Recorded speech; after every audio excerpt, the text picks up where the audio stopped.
जय हिंद दोस्तों, मैं ओपी सिंह स्वागत करता हूं अपने YouTube channel OP Singh academy में। कैसे हैं आप सब? पढ़ाई कैसी चल रही है आप लोगों की? मस्त चल रही है?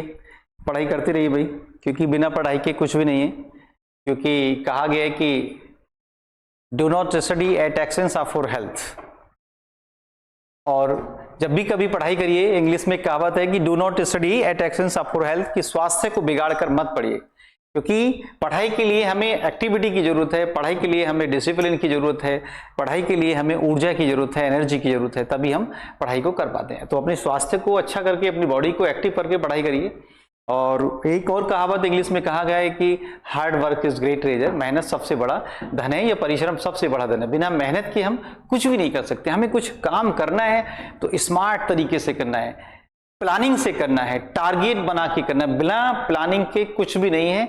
आप अगर प्लान बनाते हो पढ़ाई का तो बहुत ही अच्छे से आपको आधी सफलता मिल जाती है। क्योंकि हम जब टारगेट बनाते हैं तो टारगेट बनाने से पहले हमें अपनी योजनाएं बनानी होती हैं, अपने प्लान बनाने होते हैं, तब हम अपनी तैयारी को करते हैं। मैं देखता हूं कि स्टूडेंट 12-12, 15-15 घंटे पढ़ते हैं, तो उससे कोई ज्यादा फायदा नहीं कि आप अपना एक प्लान बनाइए और 8 घंटे या 5 घंटे भी आप पढ़ाई करते हैं तो प्लानिंग से बहुत ही हम अच्छे मार्क्स ला सकते हैं, कॉम्पिटिशन को बीट कर सकते हैं। चलिए, तो आज वीर हमारा एक इंपॉर्टेंट टॉपिक हो रहा है। मैंने कहा है कि मैं एग्जाम को टारगेट करके पढ़ा रहा हूं, मैं एग्जाम को टारगेट करके पढ़ा रहा हूं और वहीं से आपको आना ही है, क्योंकि तजुर्बा बहुत है। मैं आपको ये भी बता दूं कि बेटा इसको 100% याद करो, इसको 100% याद कर लो, तो आपको क्वेश्चन परीक्षाओं में मिलेंगे ही मिलेंगे। करंट अफेयर्स के मैं आपको क्वेश्चन बताऊंगा, और करंट अफेयर्स के उत्तर प्रदेश पुलिस परीक्षा हो या बैंकिंग की परीक्षा हो या आपकी आरपीएफ की परीक्षा हो आने वाली, आपको करंट अफेयर्स के क्वेश्चन मिलते हैं। तो करंट अफेयर्स जितना कराऊं उसको रटिए, और जीके जितना कराऊं उसको बिल्कुल रट के रहिए, अपने नोट्स बनाते रहिए। आपको डेली वीडियो आ रहे हैं, तो मैंने अभी पीछे आपको भारत रत्न की क्लास कराई, करंट करा दी कंप्लीट, जीके उसमें कंप्लीट कराया, और अब हम कर रहे हैं G7 शिखर सम्मेलन। तो एक शिखर सम्मेलन बड़ा ही इंपॉर्टेंट शिखर सम्मेलन है जो आपको परीक्षाओं में डेफिनेटली मिलेगा। तो रटते हैं इसको और 1 नंबर क्लियर करते हैं। तो लिखा भी है रट लो, क्योंकि आना यहीं से ही है।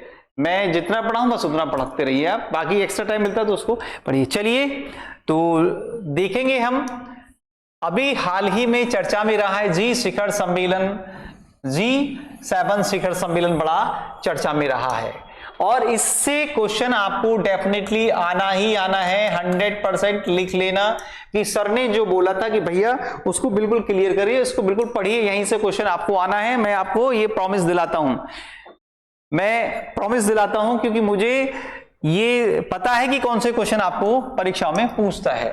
भले ही कोई बड़े बड़े यूट्यूबर्स भैया कि ये रट लो, ये रट लो, वो रट लो, मैंने स्टूडेंट को कहते हुए सुना है कि कहीं से नहीं आता है। लेकिन मैं आपसे प्रॉमिस करता हूं कि आप मेरे वीडियो को देखिए, वीडियो को ज्यादा से ज्यादा लाइक करिए, वीडियो को ज्यादा से ज्यादा सही शेयर करिए, और चैनल को मेरे ज्यादा से ज्यादा सब्सक्राइब करें, अच्छे अच्छे कमेंट्स करें। चलिए, तो ध्यान रखना, ये शिखर सम्मेलन इसलिए इंपॉर्टेंट है क्योंकि देश के प्रधानमंत्री नरेंद्र मोदी शपथ लेने के बाद इस शिखर सम्मेलन में भाग लेने के लिए इटली पहुंच गए थे। क्यों? क्योंकि 9 जून 2024 को देश के प्रधानमंत्री पीएम नरेंद्र मोदी ने तीसरी बार प्रधानमंत्री पद की शपथ ग्रहण की थी, और शपथ ग्रहण करने के दूसरे दिन बाद प्रधानमंत्री नरेंद्र मोदी G शिखर सम्मेलन यानी कि G7 शिखर सम्मेलन में भाग लेने के लिए इटली पहुंच गए थे। तो हम इस पर चर्चा करते हैं, ठीक है। चलिए, यहां पर और चीज हम यहां देखते हैं, क्योंकि ये जो G7 है, सबसे पहले देखते हैं ग्रुप GROUP, ग्रुप ऑफ 7 यानी कि G7, ग्रुप ऑफ 7 या G7, जिसको फुल फॉर्म के रूप में हम जानते हैं। ध्यान रखना, यदि हम थोड़ा सा इसके बारे में बात करें तो इस सम्मेलन, इसकी जो स्थापना की गई थी, इसकी स्थापना जो की गई थी, थोड़ा हम चर्चा में करते हैं। इसकी जो स्थापना की गई थी वो 1975 में की गई थी। 1975 में जब इसकी स्थापना की गई थी तो ये G6 के नाम से जाना जाता था, और इसकी स्थापना फ्रांस के द्वारा की गई थी, यानी कि फ्रांस में की गई थी। तब इसको G6 के नाम से जाना जाता था, यानी कि ग्रुप ऑफ 6। और स्थापना कब की गई थी? 1975 में। कहां की गई थी? फ्रांस में। और 6 देशों ने इसकी स्थापना के लिए सहयोग दिया था। हम एक सूत्र के माध्यम से इनको पढ़ेंगे। यहां पर मैं बात करता हूं कि G7 है क्या। ध्यान रखना, पहले ये G6 था, फिर ये G7 हुआ, फिर ये G8 हुआ, और अब फिर ये G7 हो गया है। G6 से शुरू हुआ, G7 हुआ, G8 हुआ, और फिर से ये G7 हो गया है। तो हम इस पर चर्चा करते हैं। ध्यान रखना, तो G6 के रूप में इसकी स्थापना मैंने बताया था कि 1975 में हुई थी। G7 बना ये 1976 में। जब 1976 में इसमें कनाडा को शामिल किया गया था, जब कनाडा को इसमें शामिल किया गया था 1976 में, तो ये G7 बना था। उसके बाद 1997 में इसमें रूस को शामिल किया गया, तो ये G8 हो गया था। ठीक, और 2014 में रूस देश को इससे निकाल दिया गया, फिर इसे ये G7 हो गया। तो क्वेश्चन एक एक बिल्कुल क्लियर करना है। स्थापना 1975 में हुई है, 1976 में कनाडा को शामिल किया गया 7वें सदस्य के रूप में, तो इसको G7 कहा गया। 1997 में इसमें रूस देश को शामिल किया गया, तो ये G8 हो गया। लेकिन क्रीमिया, मैंने आपको बताया कि क्रीमिया एक कंट्री है, क्रीमिया कंट्री है, तो क्रीमिया कंट्री पर रूस देश ने जब कब्जा किया था, तो सदस्य देशों में विवाद हुआ और रूस देश को इससे निष्कासित कर दिया गया 2014 में। तो इस तरह से ये सम्मेलन G7 सम्मेलन के नाम से जाना जाता है। चलिए यहां पर हम और बात करेंगे अभी। तो ध्यान रखना, इसका जो ये G7 है, इसमें दुनिया के सबसे बड़े अर्थव्यवस्था वाले देशों को शामिल किया गया है। यानी कि इन 7 देशों की अर्थव्यवस्था विश्व की पूरी दुनिया के बराबर देशों की अर्थव्यवस्था के बराबर है, क्योंकि इसमें सभी देश बड़ी अर्थव्यवस्था वाले देश हैं। क्यों? क्योंकि अभी बात करें, देखिए एक सूत्र है, यहां पर मैं एक सूत्र दे रहा हूं बेटा, इसको ध्यान रखना है, बड़ा ही इंपॉर्टेंट एक सूत्र दे रहा हूं मैं आपको। आगे इसको बढ़ाते हुए मैं एक सूत्र पर चर्चा करता हूं,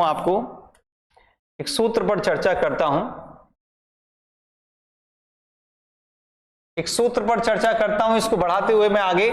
तो ध्यान रखना है यहां पर आपको, इसको मैंने एक सूत्र के माध्यम से, यानी कि KAVJ, कब्ज रीफ, एक सूत्र के माध्यम से मैंने इसको तैयार किया था G8 के रूप में। मैंने आपको बताया था, पहले ये G6 था, फिर G7 हुआ, फिर G8 हुआ, और वर्तमान में ये फिर से G7 हो गया है। ठीक है, मैंने आपको बताया था जब G7 यहां पर था, G6 था, तो 1975 में G6 बना,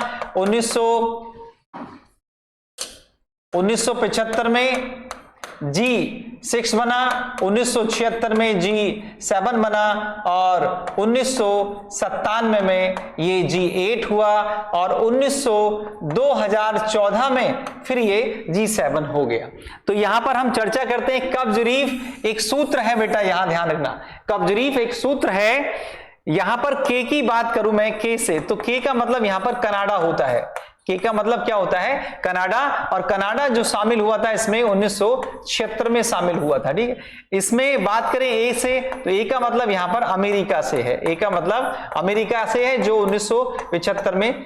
1975 में संस्थापक देश के रूप में शामिल था। बात करें यहां से B की, B, तो B का मतलब यहां पर ब्रिटेन से है, ब्रिटेन से है। बी का मतलब यहां पर ब्रिटेन से, ये भी 1975 में संस्थापक सदस्य के देश में शामिल हुआ। बात करते हैं यहां पर जे से, जी का मतलब यहां पर जर्मनी है, जर्मनी भी 1975 में संस्थापक सदस्य देश के रूप में शामिल हुआ था। फिर जे की बात करते हैं यहां पर जापान, तो जापान भी 1975 में संस्थापक सदस्य देश के रूप में शामिल हुआ था। बात करते हैं यहां पर आर का मतलब है यहां पर रूस, तो रूस 1997 में G8 के रूप में यहां पर शामिल हुआ था। बात करते हैं यहां पर ई की, ई का मतलब होता है यहां पर इटली, तो इटली भी 1975 में संस्थापक सदस्य के देश में शामिल था। बात करते हैं यहां पर एफ से, तो एफ का मतलब यहां पर होता है फ्रांस, तो फ्रांस भी संस्थापक सदस्य देश है। तो ध्यान रखना फ्रांस भी संस्थापक सदस्य देश है। तो 1975 और ये 4 कंट्री, ये 1975, तो जब स्थापना हुई थी तो 6 सदस्य रूप में इसमें शामिल थे, यानी कि तब इसको G6 के नाम से जाना गया था। तो इस तरह से क्वेश्चन आते हैं कि कौन सा देश कब शामिल किया गया, तो इसको बिल्कुल क्लियर करना है। मैंने एक सूत्र लिखा था कब्ज रीफ, इसको बोलते हैं कब्ज रीफ। तो मैंने आपको फुल फॉर्म खोल दिए, ध्यान रखना। कनाडा इसमें 1976 में शामिल हुआ था, तब ये सम्मेलन G7 बना था कनाडा को शामिल करने पर। रूस इसमें 1997 में शामिल हुआ, तो ये G8 बना। 2014 में क्रीमिया पर कब्जा करने के कारण सदस्य देशों में मतभेद हुआ और रूस देश को सदस्य देशों ने निष्कासित कर दिया, फिर से ये सम्मेलन G7 के नाम से जाना जाता है। तो इस तरह से हमने यहां पर इस क्वेश्चन को बिल्कुल कंप्लीट किया है। बात करते हैं इसको और बढ़ाते हुए आगे और बात करते हैं, तो 1975 में इसका पहला सम्मेलन हुआ था, पहला सम्मेलन 1975 में इसका पहला सम्मेलन हुआ था फ्रांस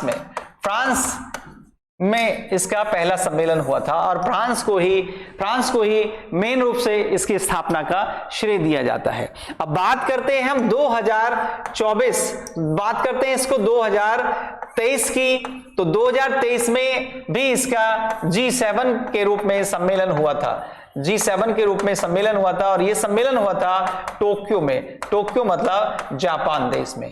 तो ये था क्रम से जो था, ये क्रम से 44वां शिखर सम्मेलन था, क्रम से 44वां शिखर सम्मेलन था जो टोक्यो जापान में हुआ था। अब बात करते हैं हम इसकी 2024 में G7 सम्मेलन की, 2024 में G7 सम्मेलन की हम इसमें बात करते हैं। तो ध्यान रखना इस सम्मेलन में 7 देश शामिल, ध्यान रखना ये जो 2024 में शिखर सम्मेलन यहां पर हुआ है, तो अपुलिया शहर में हुआ है, अपुलिया शहर में हुआ है और ये शहर इटली देश के अंतर्गत आता है। तो G7 का 2024 में जो शिखर सम्मेलन हुआ है वो अपुलिया शहर में हुआ है और अपुलिया शहर इटली देश में आता है। ध्यान रखना यहीं पर बात करें तो इटली की जो राजधानी है, और थोड़ा सा जीके के क्वेश्चन करते हैं, इटली की जो राजधानी है यहाँ पर, इटली की राजधानी जो है वो रोम है, रोम और रोम जो है वो टाइबर नदी के तट पर बसी है। रोम जो राजधानी है वो टाइबर नदी के तट पर स्थित है। और ध्यान रखना यहां पर जीके का क्वेश्चन आता है, रोम सिटी में ही एक शहर है वेटिकन सिटी, रोम सिटी में ही एक शहर है वेटिकन सिटी, इसे स्वतंत्र रूप से एक देश का दर्जा प्राप्त है। यानी कि वेटिकन सिटी रोम शहर में स्थित है, जिसे संयुक्त राष्ट्र संघ ने एक स्वतंत्र देश के रूप में मान्यता दे दी है। वेटिकन सिटी, ध्यान रखना वेटिकन सिटी जनसंख्या और क्षेत्रफल में विश्व का सबसे छोटा देश है। इसको पोप सिटी भी बोलते हैं, क्या बोलते हैं? Pope city. तो यहां पर केवल पोप रहते हैं, जनसंख्या मात्र 2000 के आसपास है, केवल पोप और उनके परिवार के लोग रहते हैं, तो इसलिए पोप सिटी भी बोलते हैं और ये रोम सिटी में स्थित है। तो दुनिया का सबसे छोटा क्षेत्रफल में और जनसंख्या सबसे छोटा देश कौन सा है? वेटिकन सिटी है। तो ये क्वेश्चन आपको डेफिनेटली आएगा ही आएगा। अब बात करते हैं इस शिखर सम्मेलन में, मैंने आपको बता दिया कि G7 क्या है। भाई मैंने G7 के बारे में पूरा बता दिया, ग्रुप ऑफ 7 यानी कि 7 सदस्य देशों का वर्तमान में एक संगठन है, 7 सदस्य देशों का वर्तमान में एक संगठन है ये। तो इस तरह से क्वेश्चन आपको आते हैं। अब मैं बात करता हूं इसमें आगे बढ़ाते हुए, इस संगठन को आगे बढ़ाते हुए बात करता हूं, ठीक है। तो ये बात करता हूं मैं आगे जस्टिन ट्रूडो। तो जस्टिन ट्रूडो कौन है जो मोदी के साथ, पीएम मोदी के साथ, यहां पर फोटो आपको दिखाई दे रही है। तो जस्टिन ट्रूडो ये कनाडा के प्रधानमंत्री हैं, कनाडा देश के प्रधानमंत्री हैं जस्टिन ट्रूडो। और ध्यान रखना 2025 में जो G7 शिखर सम्मेलन होगा वो कनाडा देश में ही होगा। ये करंट क्वेश्चन को भी लिख लेना, G7 का जो 2025 में शिखर सम्मेलन होगा वो कनाडा देश में ही निश्चित किया गया, निर्धारित किया है। तो जस्टिन ट्रूडो इस समय कनाडा देश के प्रधानमंत्री हैं। कनाडा देश से अभी भारत के कुछ समय पहले संबंध अच्छे नहीं थे, लेकिन इस समय धीरे धीरे संबंध सुधरते जा रहे हैं, क्योंकि मोदी जी को, ध्यान रखना, मोदी जी को अंतर्राष्ट्रीय स्तर पर राजनीति के लिए जाना जाता है। जब से प्रधानमंत्री नरेंद्र मोदी जी प्रधानमंत्री बने, देश के पूरे विश्व के साथ भारत की राजनीतिक संबंध, जो पॉलिटिकल रिलेशंस हैं, वो बहुत ही अच्छे हुए हैं। ये ध्यान रखना, हर किसी देश से बहुत ही अच्छे राजनीतिक संबंध है। किसी क्षेत्र में मोदी जी ने भारत को बढ़ाया हो या ना बढ़ाया हो, लेकिन राजनीति के क्षेत्र में, पॉलिटिक्स के क्षेत्र में दुनिया भर में पूरे भारत को फेमस किया है और अपने संबंध बड़े अच्छे बनाए, उन देशों के साथ अपने व्यापारिक संबंध बनाए। तो कनाडा देश के साथ भी हमारा बहुत ही अच्छा व्यापारिक संबंध है। आगे बात करते हैं हम इस जी शिखर सम्मेलन को बढ़ाते हुए जोसेफ रॉबिनेट बाइडेन, यानी कि जो बाइडेन, जो अमेरिका देश के राष्ट्रपति हैं, अमेरिका देश के राष्ट्रपति के साथ भी हमारे भारत की अभी G7 शिखर सम्मेलन में मुलाकात हुई है और भारत के व्यापारिक संबंध बड़े अच्छे बनाने की बात की, क्योंकि भारत के अमेरिका के साथ बड़े राजनीतिक संबंध अच्छे हैं और हमारा व्यापारिक जो व्यापार है, ट्रेड है, वो भी अमेरिका के साथ बहुत ही अच्छा बाजार हमारा चलता है। तो जो बाइडेन की फोटो है यहां पर प्रधानमंत्री के साथ जी शिखर सम्मेलन में। आगे बात करते हैं हम इस क्वेश्चन को बढ़ाते हुए ऋषि सुनक, जो ब्रिटेन के प्रधानमंत्री, भारतीय मूल के ब्रिटेन के प्रधानमंत्री की ऋषि सुनक के साथ बहुत ही अच्छे गर्मजोशी के साथ यहां पर मुलाकात हुई, इस शिखर सम्मेलन में देखी गई है। ऋषि सुनक जो भारतीय मूल के प्रधानमंत्री बने, पहली बार ब्रिटेन में भारतीय मूल का प्रधानमंत्री बने ऋषि सुनक, जो G20 का जो शिखर सम्मेलन हुआ था, ऋषि सुनक जी भारत में आए थे। बड़े साधारण विचार के व्यक्ति हैं, बहुत ही अच्छे विचार के व्यक्ति हैं। तो भारत का ब्रिटेन के साथ भी बड़ा अच्छा संबंध, व्यापारिक संबंध यहां पर चल रहा है। नेक्स्ट देखेंगे आगे इस फोटो को आगे बढ़ाते हुए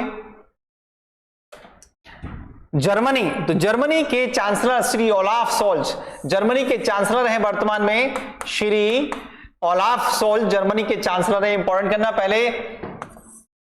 पहले एंजेला मर्केल थी, एंजेला मर्केल थी पहले जर्मनी के चांसलर 2021 तक, लेकिन अब ओलाफ सोल्ज जर्मनी के चांसलर बन गए। तो जर्मनी के चांसलर के साथ भी भारत के प्रधानमंत्री नरेंद्र मोदी की मुलाकात हुई अपुलिया शहर में G7 शिखर सम्मेलन में।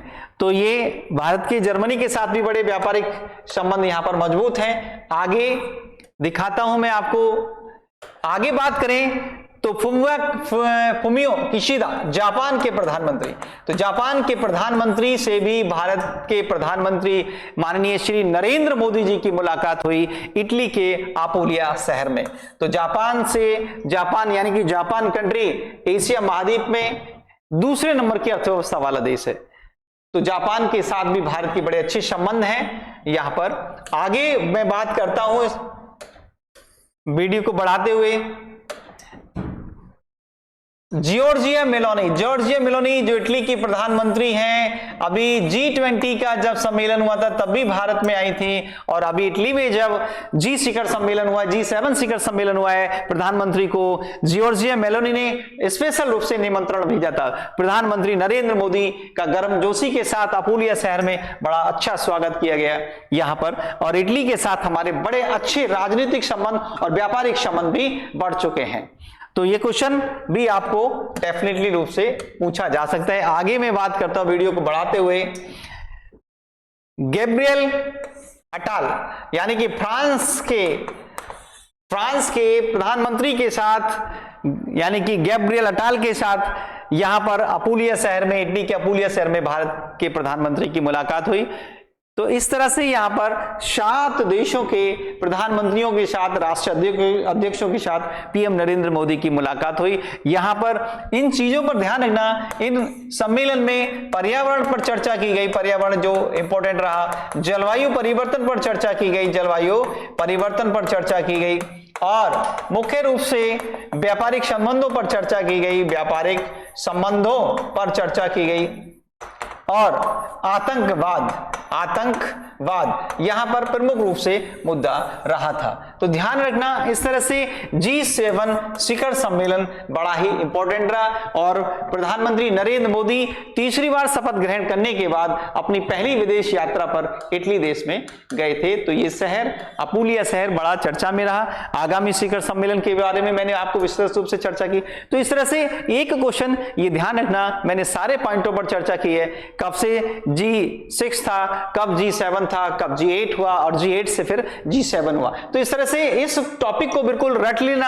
आगामी मैंने आपको बता दिया कि 2025 में G7 शिखर सम्मेलन कनाडा देश में होने वाला है। तो इस तरह से हमें उन पॉइंटों पर चर्चा करनी है जो बड़ा चर्चा में है और जो एग्जाम में आने की पूरी 100% संभावना होती है। तो ध्यान रखना, किताबें बहुत हैं, सिलेबस बहुत है। अगर जब आपको ये प्लानिंग के अनुसार पता चल गया कि हमें पढ़ना क्या है और क्या नहीं पढ़ना है, जिस दिन ये पता चल गया तो उस दिन आप सफल हो जाओगे। तो मैं आपको वही चीज पढ़ा रहा हूं जो आपको एग्जाम में सीधी की सीधी रखी मिलेगी, और ये मेरा आपसे वादा है। तो वीडियो को ज्यादा से ज्यादा लाइक करें, चैनल को ज्यादा से ज्यादा सब्सक्राइब करें। मैं आपको ऐसे ही मिलता रहूंगा अच्छी वीडियो लेके। कल फिर मैं मिलूंगा आपसे नई वीडियो के साथ। तब तक के लिए जय हिंद, जय भारत।